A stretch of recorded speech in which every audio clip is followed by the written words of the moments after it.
열어가는 아름다운 신앙간증 오직 주만이의 김명인입니다. 아이들은 작은 상처에도 울음을 터뜨리곤 하죠. 이럴 때 아이들의 울음을 뚝 그치게 하는 명약이 하나 있는데요. 바로 상처에 붙이는 밴드입니다. 이 밴드 하나만 붙이면요, 웬만한 아픔은 다 사라졌던 것 같습니다. 밴드의 힘은 밴드를 붙인 사람의 관심과 사랑, 그리고 또 보살핌이라는 이 마음의 약 때문이었던 것 같은데요. 우리에게 진정한 위로와 치유로 모든 우리의 아픔과 상처를 고쳐주시는 예수님. 이 예수님으로 인해 새로운 삶을 찾은 우리 이웃들을 만나보는 시간입니다.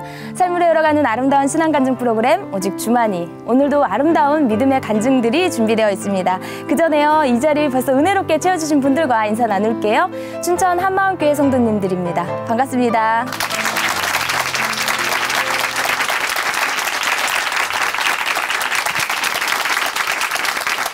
네, 오늘 첫 번째 출연자 만나보겠습니다. 이번에 나오실 분은요, 군인 부사관이십니다. 군인하면 왠지 용감하고 강한 느낌이 있는데요. 이분은 어려서 교통사고로 돌아가신 어머님으로 인해요, 죽음에 대한 두려움이 있었고요. 또 군에서 겪은 사고 때문에 죽음 이후에 대한 공포가 있었다고 합니다. 늠름한 군인도 두렵고 떨리게 했던 이 무서운 죽음. 이 죽음에 대해 바로 알게 된 사연을 들려주신다고 하는데요. 그 이야기 함께 들어보겠습니다. 춘천 한마음교회 지봉근 형제님, 큰 박수로 모실게요.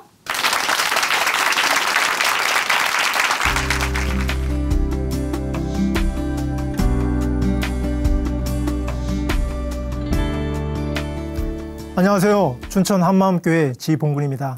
저는 어린 시절 겪게 된 갑작스러운 어머니의 죽음으로 굉장히 큰 충격을 받았어요.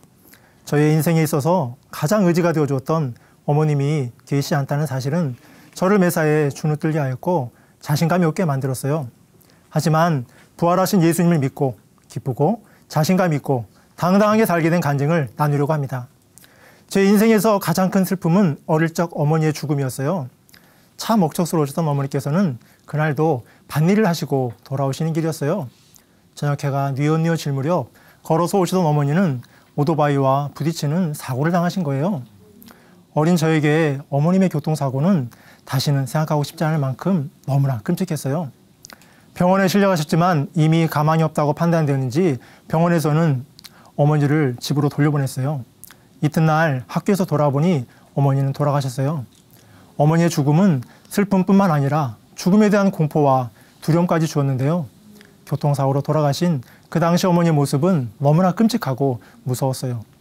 그때 이 충격으로 심장이 두근거리는 증상과 말을 심하게 더듬게 되었어요. 그때 저는 중학교 3학년이었고 동생은 초등학교 6학년이었어요. 죽은 사람의 모습을 처음 본 저는 너무나 무섭고 두려웠어요. 사람이 정말로 죽는구나를 실감했어요. 그때 이후로 죽음에 대한 두려움과 염려 때문인지 자주 가위에 눌리곤 했어요. 알 수 없는 힘에 눌려 한참을 안간힘을 쓰다가 가까스로 깨어나는 일이 많아졌어요. 어머니 없이 사는 세상은 저를 주눅들게 했어요. 남들 앞에 나서는 것을 무척이나 싫어하게 되었고 모든 일에 자신이 없었어요. 무엇보다 돌아가신 어머니 모습이 자꾸 떠올랐고 그 모습이 떠오를 때마다 더 힘들어져 갔어요. 어머니께서 돌아가시고 홀로 사시던 아버지는 딸을 하나 두신 아주머니와 재혼을 하시게 되었는데요. 어머니를 잃은 슬픔이 가시기도 전에 저와 동생은 새엄마와 낯선 삶을 살게 되었어요. 아버지는 새엄마와 정육점이 낀 돼지갈비 식당을 운영하시게 되었는데요. 얼마 가지 못하여 쫄딱 망하고 말았어요. 부모님께서 열심히 일해서 저축한 돈으로 장만했던 집도 모아두었던 재산도 모두 잃게 되었어요. 새엄마와는 마음 둘 정도 없었고 그저 같이 사는 사람 정도로 느껴졌어요. 새엄마와의 낯선 환경은 쉽게 적응이 되지 않았어요. 집 밖에선 힘들어도 집에서는 쉴 수 있어야 되는데 집에서도 마음 편히 쉬질 못했어요. 어차피 집에 들어가 봐야 답답하기만 하고 해서 그때부터 친구들과 어울려 밖에 있는 것이 더 좋았어요. 고등학교에 진학해서부터는 본격적인 방황이 시작되어 그때부터 가출하기 시작했는데요. 한 번은 친구들과 서울로 가출하여 잡지책을 팔기도 했어요. 상가 골목을 다니며 잡지책을 파는 거였어요. 하루에 100권의 잡지책을 팔아오라는 거예요.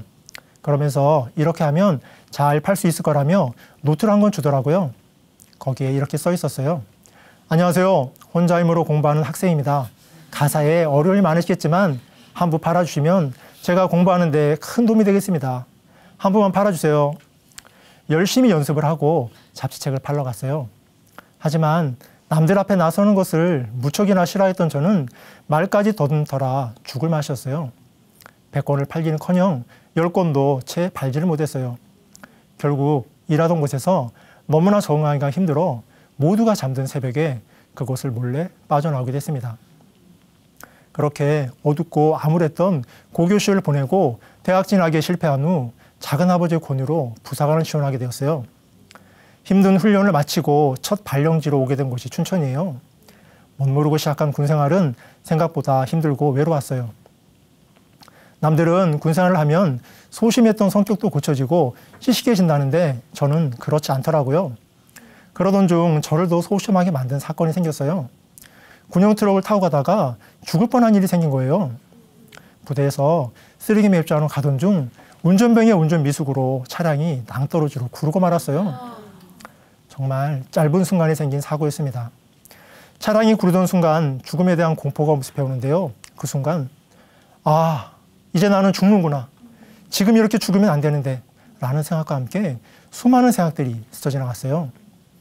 어릴 적 어머니의 죽음, 끔찍했던 어머니의 모습, 방황했던 청소년 시절, 새엄마와 살았던 낯선 날들, 일찍 군에 입대하여 힘들었던 기억들, 그리고 막연한 지옥에 대한 두려움 등 영화의 필름처럼 쫙 지나가는데요. 운전병과 탑승했던 병사는 으악 하며 비명소리를 지르다 그대로 기절하는 거예요. 저도 겁이 많은데 운전병은 저보다 더 많았던 것 같아요. 그때 아무것도 할 수 없었던 저는 지금 죽으면 어떻게 될까? 죽음 이후에 지옥 가만 하는 상황이 더 두려웠습니다. 그런데 놀라운 일이라고 말았어요. 구르던 차가 딱 멈춰서서 차량이 거꾸로 뒤집힌 채로 서게 된 거예요. 옆에 있던 병사를 흔들어 깨워 차 밖으로 나가게 한 후 저는 기적적으로 살아났습니다. 사람이 이렇게도 죽을 수가 있구나 라는 탄식이 절로 터져 나왔어요. 죽음이 남의 일이 아니더라고요. 그때 이후로 죽음에 대해 그리고 죽음 이후에 대해 더 고민하게 되었습니다. 딱딱하고 경직된 군생활이 너무 힘들어 군인들이 아닌 민간인들을 만나야 했다는 생각이 들었어요. 그래서 민간인들을 만나 어울릴 생각에 통신대학에 다니게 되었어요. 그렇게 다니게 된 통신대학에서 지금의 제 아내를 만나게 되었습니다. 여자친구와의 만남은 메말랐던 제 마음에 오아시스 같았어요. 그러던 어느 날 여자친구의 언니가 저를 만나자고 하는 거예요. 저는 내심 동생과 좋은 관계를 유지하라고 축하주려고 만나자는 줄 알았어요. 그런데 이게 웬일입니까? 그건 저의 꿈 같은 착각이었어요. 그때 당시 유행하던 유머가 하나 있었는데요. 세상에서 2등 신랑감이 군인이라고 하더라고요. 그렇다면 1등 신랑감은 누굴까요? 바로 민간인이죠. 하여튼 제가 여자친구보다 나이도 어리고 얼굴도 길어서 외모도 마음에 안 들고 직업도 군인인 건 싫다며 가족들이 반대를 한다는 거였어요. 처음 만나자마자 교제를 끝내라고 하니 마른 하늘에 날벼락 같더라고요. 그렇게 고민하는 제 모습을 보며 미안했든지 차를 한 잔 대접하겠다고 했어요. 장소를 옮겨 차를 마시면서 저에게 꼭 해줄 말이 있다는 거예요. 그러고는 저에게 이런 질문을 했습니다. 봉구 씨는 천국과 지옥이 있는 것을 아세요? 갑작스러운 질문에 당황스러웠지만 저는 잘 모른다고 대답했어요. 그러자 천국과 지옥은 분명히 있어요. 예수님을 믿어야만 천국에 갈 수 있어요. 봉구 씨, 예수님 믿고 꼭 천국 가세요. 예수 믿지 않고 죽으면 지옥 가요. 라고 확신 있게 전하는 거예요. 그 말을 듣는 순간 이상하게도 마음에선 거부할 수 없는 사실로 다가왔어요. 너무나 진지하게 전해주는데 나의 마음은 심하게 요동쳤고 깊은 고민에 빠지게 되었어요. 지금까지 죽음에 대해 고민해왔지만 다른 사람의 입을 통해 직접 듣게 되니 실감이 나더라고요. 죽음 이후의 지옥이 낯설지가 않는 거예요. 숙소로 돌아와 잠자리에 누웠는데 아까 들은 그 말이 계속 머릿속에서 맴도는 거예요. 어릴 적 어머니의 죽음으로 사후세계에 대한 두려움이 있던 저에게 천국과 지옥이 실제로 다가왔습니다. 정말 죽으면 어떻게 될까? 나는 지금 죽으면 지옥이구나 라는 생각이 들며 견디기 힘들었습니다. 그렇게 고민을 하던 중 처형의 권유로 한마음교회에 나오게 되었어요. 15평 남짓한 지하 작은 교회에서 몇 명의 학생들과 처음 예배를 드리던 날 목사님의 요한복음 설교는 참 신선했어요. 이곳이라면 예수님을 만날 수 있을 것 같았고 보이지 않는 천국과 지옥에 대한 대답도 찾을 수 있을 것 같았어요. 하지만 기대했던 만큼 하나님에 대한 믿음은 생기지 않았고 마음은 계속 답답하고 공고해져 갔어요. 금식을 하면서 하나님 만나보려고 안간힘을 써봤는데요. 보시다시피 제가 말랐잖아요. 몸에 지방이라고는 전혀 없는 제가 금식을 하려고 하니 그 괴로움이란 이루 말할 수 없었습니다. 죽을 것 같이 몸과 마음이 힘들었지만 교회를 떠날 수는 없었어요. 왠지 이곳을 떠나면 살 수 없을 것 같았기 때문입니다. 그렇게 말씀은 쉽게 믿음으로 다가오지 않았고 고민하는 시간은 길어져만 갔어요. 남들은 쉽게도 믿는 것 같은데 저는 믿어지지 않더라고요. 말씀은 이해가 안 되었고 무슨 말씀인지 못 알아듣겠더라고요. 자연스럽게 예배 시간은 졸았고 기도 시간엔 졸도한 사람처럼 잠에 취했곤 했어요. 정말 졸아도 너무 졸았어요. 나중에는 목사님이 말씀을 하시는 순간부터 졸기 시작해서 말씀이 끝나면 정신이 말똥말똥해지는 거예요. 정말 신기한 일이었어요. 그러던 중 한마음 여름 수련회 때 놀라운 하나님의 역사가 있었어요. 목사님의 사도행전 말씀을 듣던 중 한 말씀이 귀에 들어왔는데요. 다메섹으로 예수 믿는 자들을 잡으러 갔던 사울이 부활하신 예수님을 만나 삶이 완전히 바뀌어버린 사건을 통해 예수님의 부활을 확증하게 되었어요. 사울이 변하여 바울이 된 사건은 저에게 너무나 큰 충격과 감격으로 다가왔어요. 예수님의 대적자였던 사울의 변화는 부활이 아니고는 있을 수 없는 일이었어요. 그때 내 느낌과 감정으로 보이지 않는 하나님을 믿어보려고 안간힘을 썼던 것이 비춰졌어요. 세상 관점으로 하나님을 믿어버렸으니 그렇게 믿어지지 않았던 거였어요. 예수님의 부활은 나의 시선을 세상 관점에서 하나님의 관점으로 바꿔주었어요. 그동안 그렇게 믿어지지 않았던 하나님의 존재가 예수님의 부활로 단번에 믿어졌어요. 아, 예수님이 정말로 부활하셨구나. 그렇다면 천국과 지옥이 실제로 있구나. 죽음이 끝이 아니구나. 그냥 알아지더라고요. 정말 너무나 기뻤어요. 어머니의 죽음 이후 저에게 죽음은 언제나 실제였어요. 죽음 이후는 항상 안개와 같이 뿌옇게 보이지 않았거든요. 하지만 예수님의 부활은 어머니의 죽음으로 눌려있던 저를 단번에 이렇게 세워주었고 천국에 대한 산소망을 부어주었어요. 죽음의 공포와 두려움에서 완전히 해방시켜준 예수님의 부활은 능력 그 자체였어요. 사망 권세를 깨뜨린 예수님의 부활은 죽음에 대한 나의 관점을 180도로 바꿔줬어요. 부활이 확증되어지니 죽음 이유가 선명해지는 거예요. 제자들이 그리고 바울이 복음 증거를 위해 생명을 걸던 삶이 충분히 이해가 되더라고요. 예수님의 부활은 이 땅이 전부가 아니라 영원한 나라가 실제로 있음을 확증시켜 주었습니다.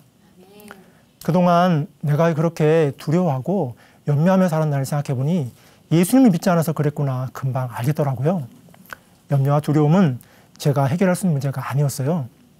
하나님께서 아들을 주셔서 나의 죄를 위해 죽으시고 부활하셔서 다 이루어주셨는데도 불구하고 예수님을 믿지 않았던 그 죄가 비춰졌어요.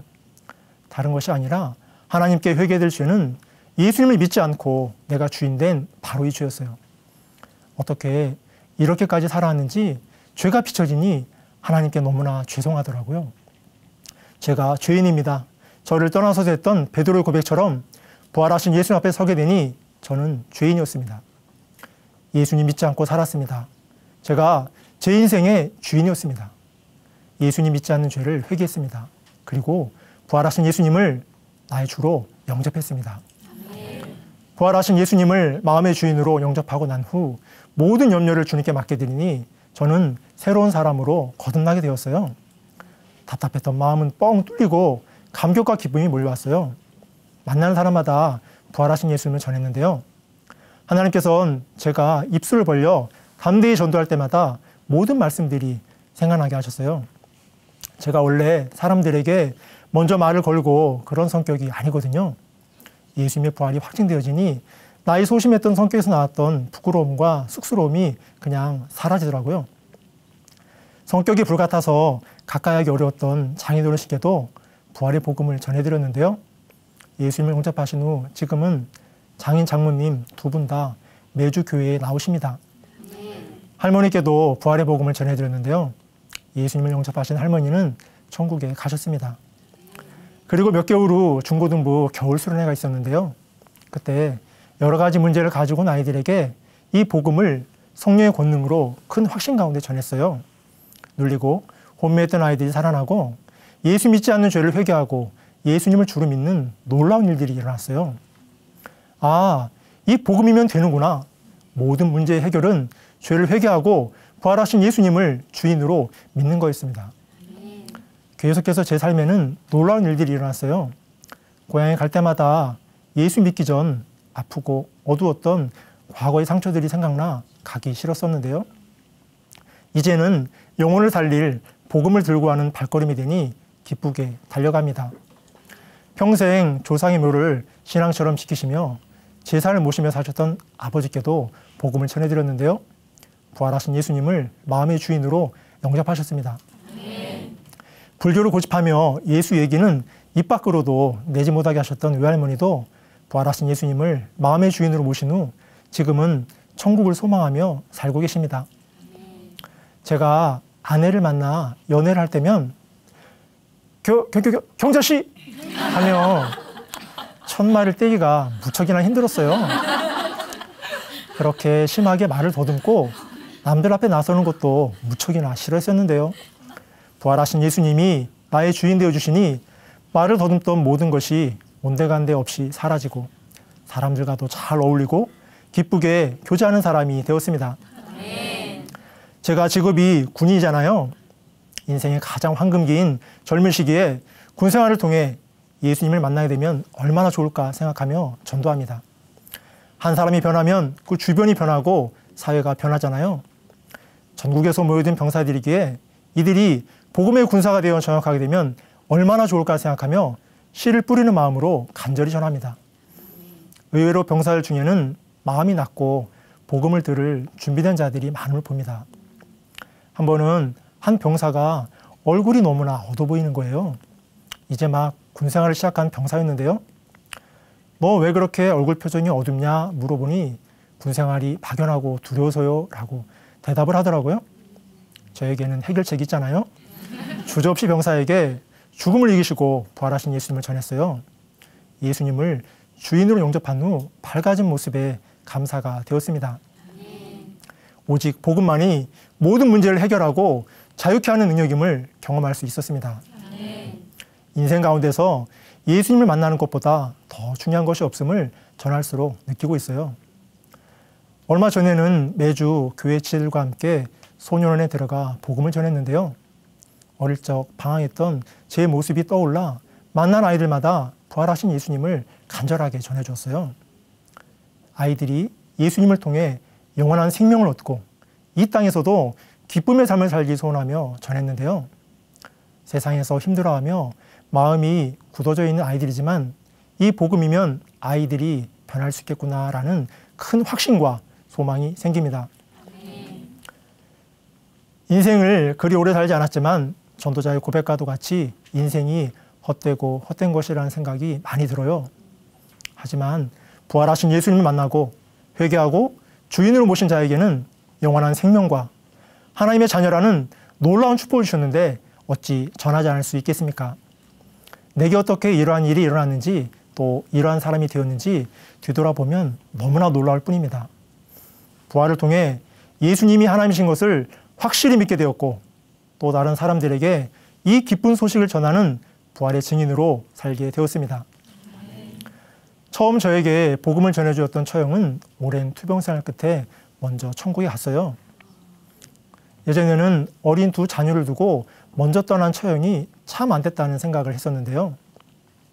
이제 보니 처형은 지금 천국에서 예수님과 함께 평안과 기쁨 가운데 있다는 것이 믿어지니 큰 위로가 됩니다. 처형이 떠난 후 조카들은 우리 집에서 함께 살게 되었는데요. 믿음 안에서 잘 자라주었고 지금은 멋지고 예쁜 대학생들이 되었답니다. 나중에 천국에 가서 처형을 만나게 되면 그때 저에게 복음을 전해줘서 고맙다고 꼭 말하고 싶어요. 세상에서 죽음의 공포와 두려움으로 주눅들어 있던 저에게 담대함을 주시고 기쁨과 소망으로 부활의 증인된 삶을 살게 하신 하나님께 남은 인생 충성을 다하겠습니다. 감사합니다.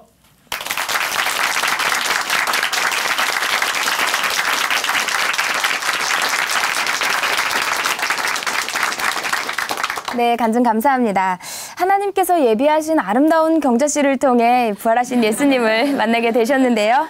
네, 하나님의 축복받은 아름다운 가정 앞으로도 계속 행복하시기를 바라고요. 또 막막하고 이렇게 두려움 속에 살고 있는 이 젊은 청년들에게 새로운 희망을 전해주는 하나님의 선한 병사로서의 삶도 잘 감당해 주시기를 함께 응원하겠습니다. 아멘.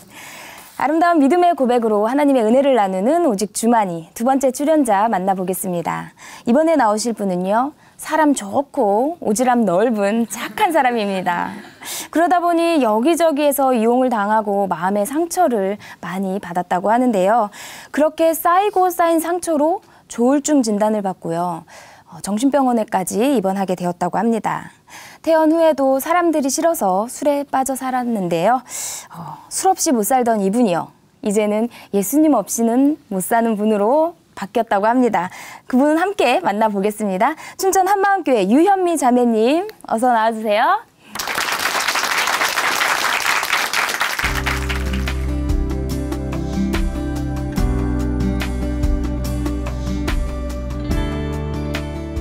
안녕하세요. 춘천 한마음교회 유현미입니다. 20대 젊은 시절을 알코올 중독과 조울증이라는 정신병으로 눌려 살던 제가 부활하신 예수님을 만나고 마음과 육체의 질병을 치유받고 예수님 안에서 참 기쁨과 참 평강을 누리며 살게 된 간증을 나누려고 합니다. 제가 어렸을 때 부모님은 장사를 하시느라 바쁘셔서 저희 형제들은 누구의 제재도 없이 하고 싶은 대로 하고 살 수 있었어요. 그러다 보니 언니 오빠는 소위 말하는 문제아이들과 어울려 부모님을 힘들게 했는데요. 그럼 부모님을 보면서 저라도 잘해야지 결심했지만 결국 저도 제가 원하는 대로 살다 더 큰 불효자가 되고 말았습니다. 저는 어려서부터 사람들을 좋아하고 남에게 퍼주는 걸 좋아했어요. 그래서 오지랖 넓다는 소리를 많이 들었어요. 초등학교 때쯤 부모님이 집에 안 계신 사이 스님이 시주를 하러 왔는데 저는 집에 있는 쌀을 아낌없이 퍼주었어요. 그랬더니 다음에 또 오더라고요. 그런데 한 스님만 오는 것이 아니라 다른 스님들도 찾아오는 거예요. 저는 계속해서 퍼주었죠. 결국 저는 집에 있는 쌀이 눈에 띄게 줄어들자 엄마한테 걸려 혼이 났고 엄마는 그 스님들에게 백숙 한 그릇씩 해드렸더니 그 뒤로는 그 어떤 스님도 우리 집에 시주하러 오지 않았습니다. 처음 직장생활 할 때였는데요. 저희 회사에 명품 옷으로 도배를 한 어떤 아주머니께서 들어오시더니 버스에 지갑을 두고 내리셨다면서 차비 10,000원만 빌려달라고 그러시는 거예요. 저는 서슴지 않고 빌려드렸는데 그 뒤로 똑같은 방법으로 사람만 바뀌어가면서 오더라고요. 이렇게 저는 사람을 의심 없이 잘 믿었고 돈에 대한 개념도 전혀 없었어요. 주변 사람들이 필요하다면 현금 서비스까지 받아 빌려주고 돌려받지 못하는 경우도 많았고요. 결혼식, 돌잔치, 장례식 등 지인들의 경조사엔 한 번도 빠짐없이 참석했어요. 심지어는 오랜 시간 연락이 되지 않던 사람들의 경조사도 알게 되면 제 발로 찾아갔어요. 대학에 가면서 자연스럽게 술을 배웠는데요. 술자리가 많아지다 보니 아는 사람은 점점 더 많아지게 되었어요. 학교 다닐 때까진 몰랐는데 사회에 나와보니 저 같은 사람은 사기당하기 딱 좋은 케이스였어요. 사람 좋아하지, 오지랖 넓지, 경제관념 없지. 저는 점점 저를 이용하려는 사람들로 인해 마음의 상처가 생기기 시작했어요. 대학 졸업 후 작은 회사에 다니면서 술 마시는 양은 더 늘었고 거절 못하는 성격으로 인해 계속해서 사람들에게 이용당하다 보니 끙끙 앓다 결국은 감정을 컨트롤할 수 없을 정도로 폭발하게 되었습니다. 에너지는 넘쳐 잠도 안 자고 밤낮으로 떠들며 돌아다녔고 밥도 먹지 않았어요. 저를 제지하려는 엄마에게 욕설까지 하는 지경에 이르렀는데요. 결국은 보다 못한 가족들이 저를 정신병원에 입원시키게 되었습니다. 하필 입원한 날이 어버이날이었어요. 저는 부모님께 씻을 수 없는 큰 아픔을 준 불효자가 되고 말았어요. 그때 제 나이 25살이었고 병명은 조울증이었어요. 그 누구도 통제할 수 없을 정도로 감정의 기복이 심했고 머릿속 두뇌는 24시간 돌아가면서 무엇인가를 계속 계획하기도 했어요. 잠이 안 오니 저를 재우려는 정신병원 간호사와 보호사들과 실랑이를 벌이기도 했습니다. 자고 싶어도 잠이 안 오니 매일 밤 전쟁이 따로 없더라고요. 그래도 정신병원에서는 잠 못 자는 거 빼고는 적응이 빨랐는데요. 집 근처 대학병원에 입원을 해서 가족들도 자주 면회를 오고 가족 외에 면회가 안 됨에도 불구하고 지인들은 간식만이라도 주고 가겠다며 찾아오곤 했어요. 그곳에서 저는 환자들 한 명 한 명 관찰하는 것도 너무 재밌더라고요. 신기한 것은 정신병원에는 똑똑한 사람들 천지였어요. 많이 배우고 많이 있는 사람들 같은데 이상하게도 그들에게는 면회 오는 사람이 없다는 거였어요. 너무나 외로워 보이는 그들에게 전 무언가 해주고 싶었어요. 정신병원에 입원해서까지 저의 오지랖이 또다시 발동이 걸린 거였죠. 저와 같은 방을 쓰는 수학 선생님이 있었는데요. 이 선생님은 과대망상으로 인해 입원을 하게 되었더라고요. 저는 별 생각 없이 지내는데 선생님은 자녀가 있어서 그런지 밤마다 아이들 생각에 눈물을 흘리며 힘들어했어요. 병원에서는 매일 아침마다 주치의와 레지던트들이 병실을 돌면서 환자 한 명 한 명에게 말을 걸어보면서 체크를 하는데요. 이 선생님은 매일 자기가 박정희 딸이라고 하는 거예요. 옆에서 지켜보던 저는 하도 답답해서 언니, 집에 가고 싶으면 제가 하라는 대로 해요. 내일 아침 의사가 와서 당신은 누구냐고 또 물으면 언니 진짜 아버지 이름 대면서 그분 딸이라고 하고 박정희 딸은 박근혜라고 이야기해요. 이렇게 계속해서 주입을 시켜주었어요. 그런데도 또다시 자신은 박정희 딸이라고 하는 거예요. 저는 애들 보고 싶으면 제가 하라는 대로 하라고 하면서 매일매일 언니에게 이야기해 주었지만 언니는 좀처럼 호전이 되지 않았고 퇴원을 못하게 되었습니다. 정신병원엔 정말 각색 병든자가 모인 곳이었어요. 무슨 세상 고민과 상처가 그렇게들 많은지 동병상련의 마음이 이런 것이구나 그곳에서 느낄 수 있었어요. 하지만 세상 사람들은 색안경을 끼고 가까이 하기를 꺼려하고 무시하는데 제가 본 사람들은 그런 사람들이 아니었어요. 본심은 너무나 순수하고 여린 사람들 뿐이었습니다. 저는 정신병원에서 아주 잘 적응할 즈음 가족들의 퇴원 동의로 2달 만에 그곳에서 나올 수 있게 되었습니다. 정신병원 퇴원 후 저의 마음은 180도 바뀌게 되었어요. 그렇게 좋아하며 믿었던 사람들이 싫어지기 시작하더니 결국 세상에 대한 불신과 원망만이 제 안에 자리 잡게 되었어요. 정신병자라는 꼬리표가 따라다니는 것 같아 더 싫더라고요. 저를 아껴주는 사람들은 변함없이 제자리에 있는 듯 했으나 저는 더 이상 마음 둘 곳도 없었고 낮에는 잠만 자고 밤에는 술만 마셨어요. 겉으로는 여전히 사람들과 술 마시며 잘 어울리는 듯 했지만 저는 점점 삶의 의욕도 없어지고 뭘 해도 즐겁지가 않게 되었어요. 어느새 말수는 더 줄어들었고 느는 것은 주량밖에 없게 되었습니다. 한창 때인 25이란 나이임에도 불구하고 저는 인생이 너무나 허무했고 미래도 보이지 않았어요. 그나마 술을 마시면 아무것도 기억이 나지 않아 좋았어요. 주량만 세죠? 어느새 소주를 음료수처럼 마시고 있더라고요. 술 마시고 나면 느껴지는 어지러지란 느낌이 너무나 좋았고 술은 절대 끊고 싶지 않았어요. 하루라도 술을 마시지 않으면 살 수가 없었어요.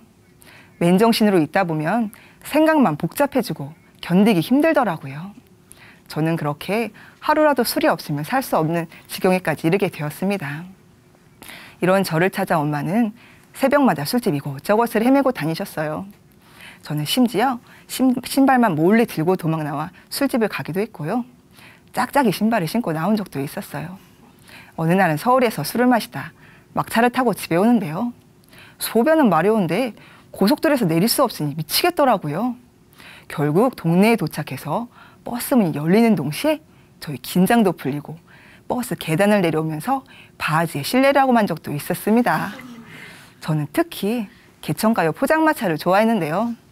개울가 근처라 변변한 화장실이 없잖아요. 그러면 강아지처럼 건물 여기저기에 소변을 보기도 하고 정말 가관이었어요. 지금 생각해보면 세상에 그런 또라이도 없었던 것 같아요. 이렇게 심한 조울증과 알코올 중독으로 하루하루 간신히 버티며 살고 있던 29살 어느 날 동창생 한 명을 우연히 만나게 되었어요. 그땐 그 친구와의 만남이 제 인생을 송두리째 바꿀 거라고는 생각지도 못했습니다. 오랜만에 만난 친구의 입을 통해 나오는 모든 말에는 예수님이 계셨어요. 온통 예수뿐이었어요. 아픔이 있던 친구였는데 기쁨과 큰 확신에 찬 모습으로 변해 있더라고요. 제 주위에 교회 다니면서 술 안 마시는 친구가 딱 2명 있었는데요. 그 2명 중 1명이었던 이 친구의 말은 처음부터 참 신뢰가 가더라고요. 만나는 그날 복음을 듣고 영접까지 하게 되었어요. 그리고 친구의 권유로 매주 만나 예배를 드리기로 약속까지 하게 되었습니다. 이상하게도 함께 만나 예배를 드릴 그 시간이 너무도 기다려지는 거예요. 예수라는 분이 너무나 궁금했어요. 신화로만 알고 있던 예수가 저와 똑같은 인간이었다는 사실과 죽고 끝이 아니라 다시 살아나서 하나님임을 직접 입증해 주셨다는 사실이 전 너무나 쇼킹했거든요. 인간 예수가 하나님으로 확증된 이후 저에겐 성경의 모든 말씀들이 그냥 책이 아닌 모두 하나님의 음성으로 들리는 듯 했어요. 저는 예수님을 통해서 보이지 않는 영적 세계가 있다는 것이 너무나 선명해졌어요. 그동안 제가 악한 영들에게 잡혀왔기 때문에 그렇게 힘들게 살게 되었다는 것을 알게 되었어요. 어느 날 복음서를 읽다가 예수님께서 오신 이유가 섬김을 받기 위해서가 아니라 오히려 섬기려 하고 당신의 목숨을 많은 사람의 대속물로 주려 함이라는 것을 보게 되었어요. 예수님의 인격 앞에 저는 굴복하고 말았습니다. 어떻게 하나님이 인간을 위해 대신 죽어줄 수 있을까? 제가 그동안 살면서 인간적으로 베푼 것은 모두 저의 만족을 위한 것이었지만 예수님은 그렇지 않으셨어요. 사랑 그 자체셨어요. 전능자의 생명과 사랑 앞에, 그분이 날 위해 흘리신 그 보혈 앞에 그동안 세상에서 받았던 상처로 인해 닫혀있던 마음의 빗장들이 한꺼번에 와르르 무너졌어요. 전 예수님을 믿기 전까지 오랜 시간 저만의 세계에 갇혀 마음의 문을 꼭꼭 걸어잠근 채 지내왔었어요. 더 이상 상처받고 싶지 않아 그 누구에게도 마음을 열지 않았어요. 그러면서 마음속으로는 왜 내가 이런 고통을 혼자 당해야 하나요? 내가 뭘 그렇게 잘못했나요? 하며 막연히 보이지도 않는 전능자를 향해 원망했어요. 그런데 부활하신 예수님을 만나고 나니 그동안 인간관계에서 힘들었던 것은 그 누구 때문도 아니었어요. 그 모든 것은 제가 예수님을 믿지 않아 일어난 일이었어요. 저는 제가 원하는 대로 물질을 쓰면서 제가 한 것에 대한 보상을 받고 싶었고 사람들이 원하는 대로 반응해주지 않으니 미워하고 원망했던 거예요. 저는 하나님께 엎드리며 얼마나 울었는지 몰라요. 그동안 제가 무슨 짓을 저지르며 살았나 너무나 죄송했어요. 하나님을 마음에 두기 싫어한 것도 모자라 하나밖에 없는 독생자 아들을 보내주셨는데도 철저히 무시하며 살았어요. 저희 마음 문 밖에서 수도 없이 두드리셨을 예수님을 외면한 채 철저히 마귀의 종노릇하며 살던 지난날이 떠오르니 너무나 마음이 아프고 괴로웠습니다. 하나님, 제가 예수님을 믿지 않아서 그랬습니다. 하나님, 다시는 제 마음대로 살지 않겠습니다. 다시는 제 마음대로 생각하지 않겠습니다. 중심으로 고백하고 또 고백했어요. 그리고 마음 중심으로 예수님을 주인으로 모셔드렸습니다. 저희 주인이신 예수님 앞에 서니 그동안의 모든 아픔과 고통들이 눈 녹듯 사라졌어요. 눈만 감으면 예수님이 앞에 계신 것 같아 기도하는 시간이 너무나 행복했어요. 예수님은 그 누구보다 저를 잘 아시기에 저는 이제 예수님 한 분만으로 만족하게 되었습니다. 저를 있는 모습 그대로 품어주시고 사랑해주시는 아버지가 계시니 저는 드디어 참된 자유를 누릴 수 있었습니다. 저는 그 후로 계속 예배를 드리면서 조금씩 믿음이 자라게 되었어요. 제 힘으로 믿어보려고 한 것이 아닌데 역사적 사실인 부활로 예수님이 하나님이심을 확증해 주시고 그분이 날 위해 죽으셨다는 사실이 얼마나 큰 확신을 주는지 내 상태가 어떠하든지 그건 전혀 상관이 없더라고요. 평강의 왕이신 예수님이 내 마음에 좌정하시니 이제는 제가 이전처럼 무엇인가를 하지 않아도 그 누가 저에게 뭐라 해도 저는 항상 기뻐하는 존재가 되어버렸습니다. 영원히 죽을 수밖에 없는 저를 위해 생명도 아끼지 아니하신 주님의 그 사랑과 섬김, 어제도 오늘도 내일도 저는 날마다 주님이 흘리신 그 보혈의 능력으로 살고 있어요. 이제 제가 할 일은 단 하나밖에 없더라고요. 저처럼 마귀에게 눌리고 포로된 자를 살리는 것뿐이었어요.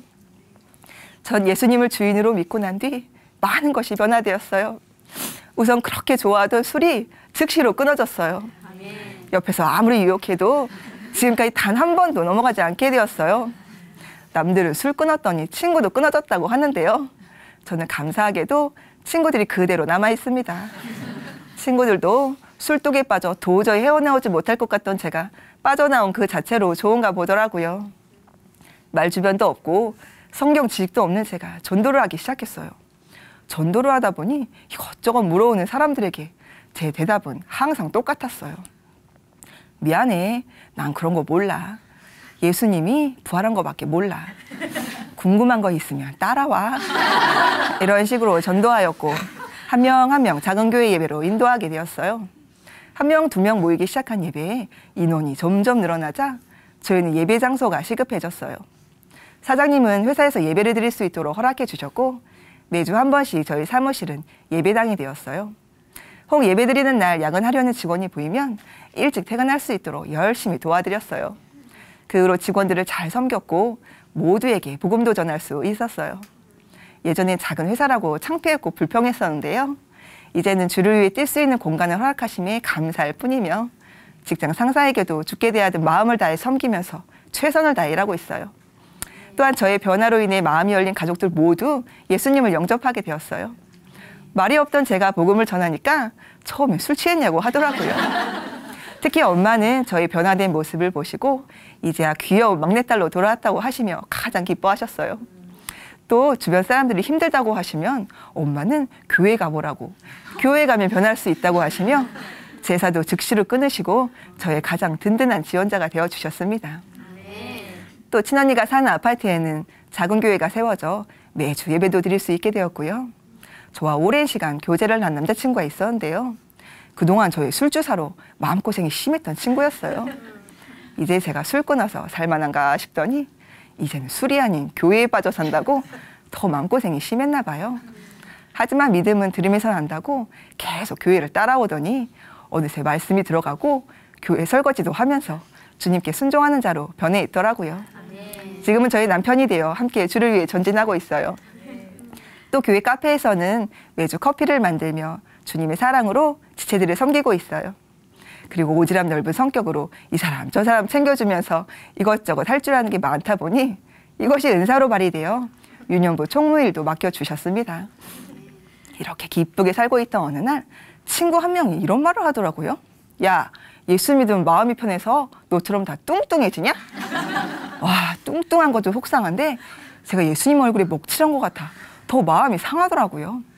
정신과 약 복용으로 인해 살이 찌기도 했지만 무엇보다 예수님 믿기 전에 스트레스를 먹는 것으로 풀었기에 어느새 몸무게가 80kg를 넘게 된 거였어요.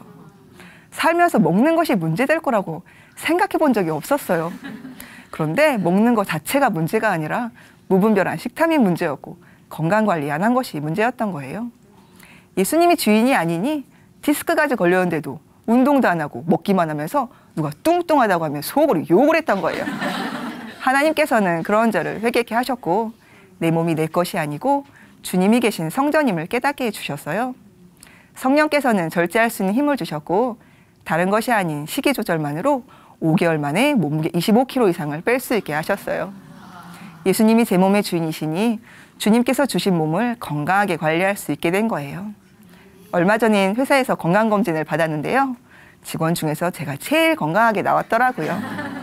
예수님이 저의 주인 되어 주시니 병들어 있던 제 마음과 육체는 이렇게 건강하게 고침받았고 저는 이제 예수님 안에서 새 사람이 되었어요. 요한일서 5장에 온 세상이 악한 자 안에 처해 있다고 기록되어 있잖아요. 지금도 지구상의 수많은 사람들이 저처럼 눌리고 포로되어 살면서 정신병으로 진단을 받기도 하고 그 독한 약을 복용하기도 할 거예요.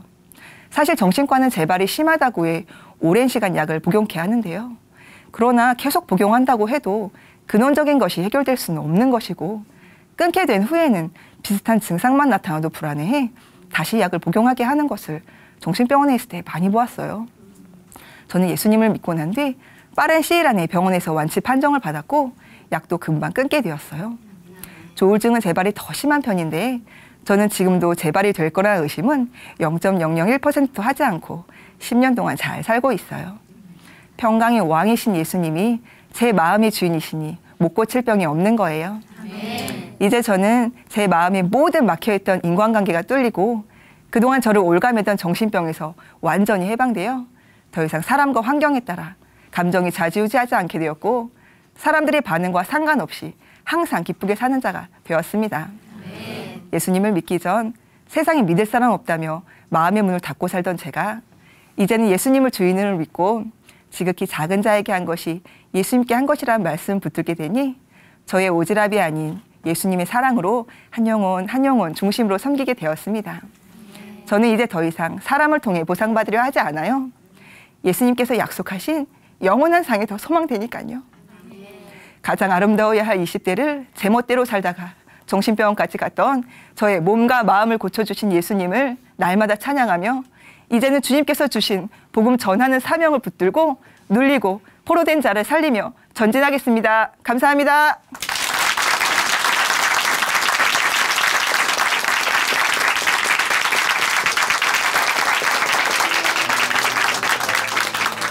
고린도전서 6장 19절에서 20절 말씀입니다. 너의 몸은 너희가 하나님께로부터 받은 바 너희 가운데 계신 성령의 전인 줄을 알지 못하느냐.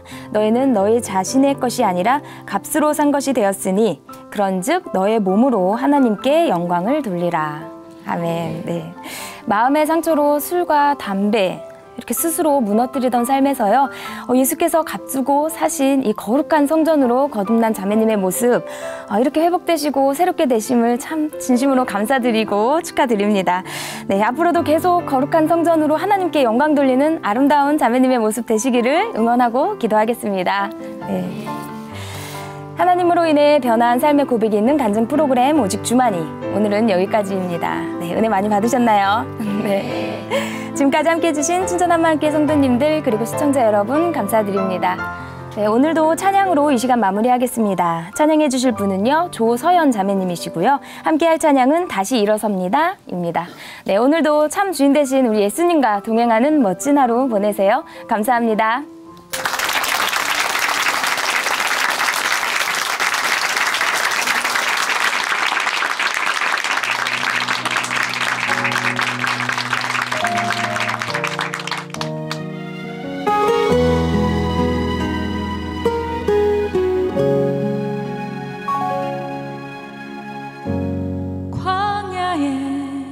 이스라엘 백성들 향한 내 비웃음 나를 향해 돌아오고 어리석고 미련한 그 백성들 나의 모습과 같네.